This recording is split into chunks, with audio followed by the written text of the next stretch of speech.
If you're looking to put a blind hem in a pair of pants or a skirt, the Pfaff Creative Icon has a built-in stitch for blind hems on woven fabrics and blind hems on stretchy fabrics. In your utility menu 1.1, stitch number 17 and 18 are the blind hems. But I'm going to show you just real quick how to utilize the tutorials to help you find the stitch that you can't remember where it is. Start by going down to the Home button and open up the Help Center. Here you can actually find in the Help Center, User's Guide, Getting Started, Techniques and Tutorials.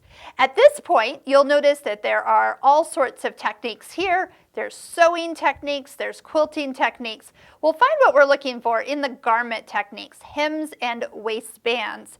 We've got double hems, blind hem, straight waistband, top stitch waistband, and a casing. So let's touch blind hem and see what actually comes up.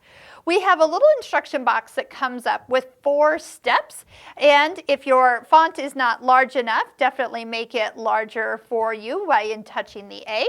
Let's go ahead and roll through as we see what we're going to need to have close by. Touch the icon to load the stitch. I'm going to come back to that in just a second, but we see actually a place on the 4th step of a video. So on the video, we can actually touch here so it plays the whole thing. Trust me, that's what I like to do. And it will walk you through. But by the way, it has no sound, so you're not missing anything if you can't hear it. It's all pictures.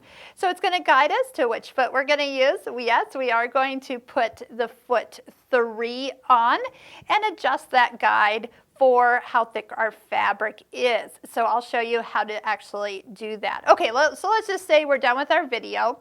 We can go ahead and X out of that. But let's go back one step where it actually showed us the stitch. You can actually touch this stitch. Isn't that brilliant? And we'll pick the stitch behind all these boxes. So I'm going to go ahead, minimize this, and we'll put it as a little project piece here.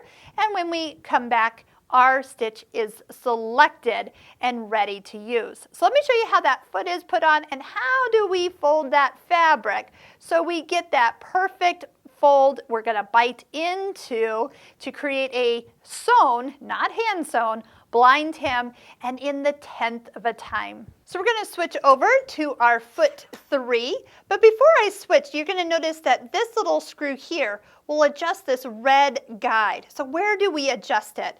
The nice thing is that we can adjust it based on how thick this fabric is. So first, we have to take a couple stitches. Notice that the needle is currently over on the right side when it starts. So we're going to need, I'm going to just tap my foot control. There's a half a stitch, there's another half, and there. See that swing of the needle? So I'm going to just bring it down into or near that fold, lift up the presser foot, and adjust the needle so it's just right above the fold.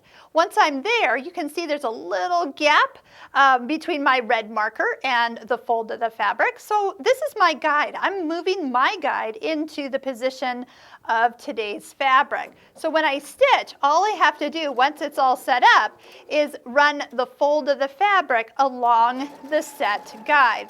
So the goal is that these stitches come out consistent. So let's see what we're working for. And we do notice that we have pink thread on. So today you're going to see my stitches, but of course if we are working with matching thread, we won't see the stitches. Wow, those are barely even visible or even catching. It did catch, but that is as close as it can get.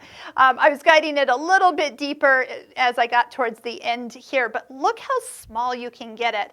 But with a little practice, if it's your first or second time doing a blind hem, you will easily be able to get it lined up. Once it's lined up, you're good to go because the little foot and the adjusted guide will keep you right on track for a perfect blind hem.